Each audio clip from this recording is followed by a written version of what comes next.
ایک دفعہ میرا جماعت المسلمین سے کوئی بحث ہو رہی تھی, انہوں نے کہا یہ جو امام حنیفہ نے نکالا ہے مسئلہ حنفیوں نے کہ 1 درہم جو ہے نا, جو ہتھیلی کی کھائی, اس کے بقدر نجاست جب تک اتنی نہیں پھیلے گی تو کپڑا ناپاک نہیں ہوگا, اس سے کم نجاست کیا ہے, پاک ہے. 1-2 قطرے اگر پیشاب کے شلوار پہ لگ گئے تو وہ نماز ہو جائے گی. یہ کہاں سے نکالا ہے؟ اور وہ بڑا پروپیگنڈا کر رہے تھے, جماعت المسلمین کے تھے, یہ کہاں سے نکالا؟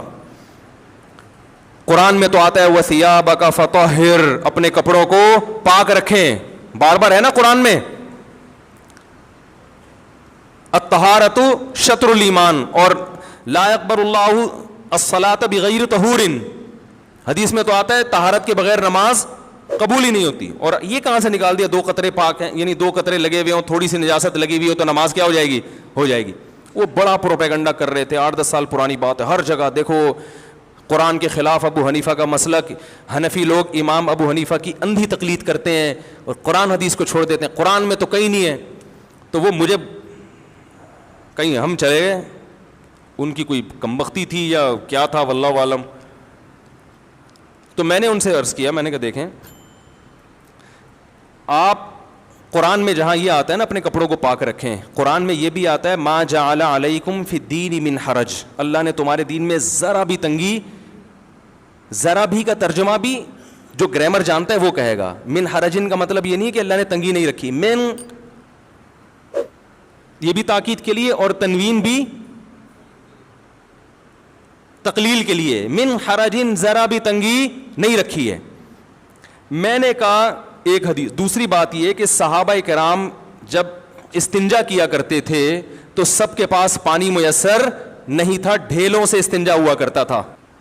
جو لوگ پانی سے استنجا کرتے تھے قرآن نے ان کی تعریف کی ہے اس زمانے میں نا, کہ پانی سے استنجا کر رہے ہیں, قرآن نے تعریف کی, صفائی پسند لوگ ہیں. صحابہ میں اکثریت اس لیے کہ ایسے واش روم نہیں تھے, عرب میں تو پانی کا حصول بہت مشکل تھا. یہ بات تو حدیث سے ثابت ہے کہ نبی صلی اللہ علیہ وسلم نے فرمایا جو استنجا کرنا چاہتا ہے 3 ڈھیلوں سے استنجا کرے, صحیح ہے نا. تو میں نے کہا ڈھیلے سے جب استنجا کرے گا, جو حدیث سے صحیح حدیث سے ثابت ہے, جس کو آپ بھی مانتے ہو میں بھی مانتا ہوں کہ پانی سے استنجا ضروری نہیں ہے, تو ڈھیلے سے جب استنجا کرے گا تو نجاست اپنی جگہ سے مکمل صاف نہیں ہوتی. تھوڑے جب آپ نے پیشاب کیا, ڈھیلے سے استنجا کیا, تو کیا وہ جگہ سے مکمل پیشاب زائل ہو گیا ہے؟ مکمل پانی کے استعمال کیے بغیر زائل نہیں ہوتا. تو اب امام صاحب نے کہا کہ قرآن کہہ رہے کہ دین میں تنگی نہیں ہے, اور اتنا اپنے جسم کو پاک رکھنا کہ ایک سوئی کے ناکے کے برابر ٹپکا بھی نہ لگے, یہ پریکٹیکلی ممکن نہیں ہے. آ رہی ہے سمجھ میں؟ کہیں بھی جا رہے ہوتے ہیں چھینٹیں لگ جاتی ہیں کچھ نہ کچھ.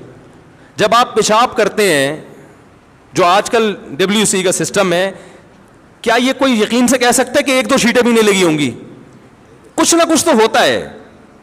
تو میں نے کہا اب وہ کچھ مقدار تو بہرحال مستثنی کرنی پڑے گی جو خاطر میں نہیں ہے. تو اب وہ مقدار میں نے کہا اپنے قیاس سے کرتے, ادھر ادھر سے ایویں کر لیتے, تو وہ پھر اعتراض کا حق تھا. میں نے کہا, انہوں نے کہا کہ بھائی جب انسان قضائے حاجت کرتا ہے تو اتنی فقہا کا اس پر اجماع ہے پوری امت کا کہ اگر جو جگہ جہاں سے قضائے حاجت کی اس نے اس سے زیادہ اگر نجاست پھیل جائے نا اس جگہ سے ہٹ کے, تو پانی سے دھونا واجب ہے, اس سے کم میں واجب نہیں ہے. تو انہوں نے اندازہ لگایا اچھا اتنا حصہ قابل معافی ہے. اب وہ بجائے اس کے کہ اس گندی جگہ کا نام لے کے کتابوں میں لکھیں, تو نام مہذب استعمال کیا بھائی درہم کے بقدر, یہ ہتھیلی کی گہرائی کے بقدر. اور اس کو آج ہم اپنی زبان میں کہتے ہیں 5 روپے کے سکے کے برابر جو ہے نجاست لگی ہو تو وہ کیا ہے؟ اب کوئی 5 روپے کا سکہ تو بخاری میں کہیں نہیں ہے, تو یہ پاگل ہونے کی علامت ہے آپ کے. آپ مدرسے میں بیٹھ کے پراپر علم حاصل کرو تو آپ کو 5 کے سکے بھی نظر آئیں گے اور 10 کے نوٹ بھی نظر آئیں گے انشاءاللہ. آئی بات سمجھے؟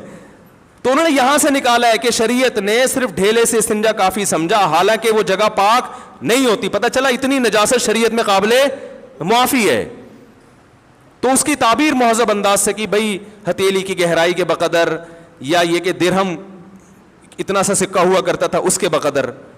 تو میں نے کہا آپ بتا دو, اگر یہ دلیل غلط ہے تو پھر آپ بتا دو کتنی نجاست, تھوڑی نجاست معاف ہے, یہ تو پوری امت کا اجماع ہے. اور یہ تو آپ جب تنہائی میں بیٹھ کے غور کرو گے نا, آپ بولو گے بھائی ایسا نہیں ہو سکتا کہ ایک چھینٹا بھی نہ پڑے, ٹھیک ہے نا. آپ بھی کہو گے یار یہ تو نہیں ہو سکتا, ناممکن ہے.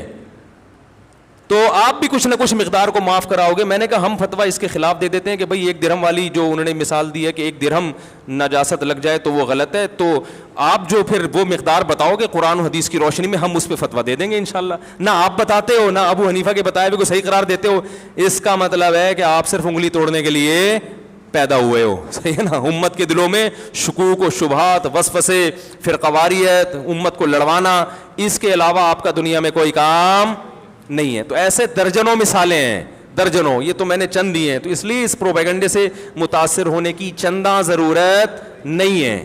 سمجھ رہے ہو, ہر فقیہ کا اپنا اصول ہے. سب سے پہلے قرآن کو, پھر ایک اور مثال دے کے بس آگے چلتا ہوں.